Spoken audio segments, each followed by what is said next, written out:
এখন সময় ভোর 5টা। আমরা মায়াপুর থেকে বেরিয়েছিলাম। রাস্তায় আমাদের গাড়ি খারাপ হয়ে গেছে, পাংচার। এখান থেকে দেবগ্রাম 2 কিলোমিটার দূর।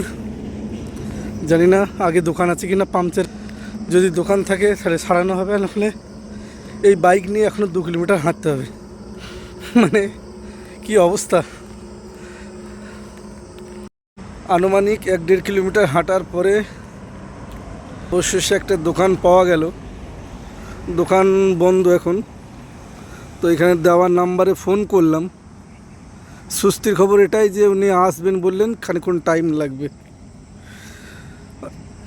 এবার বললো 20-25 মিনিট লাগবে, দেখা যাক কতক্ষণ লাগে। তারপর আমরা আগে রাস্তা আবার যেতে পারবো।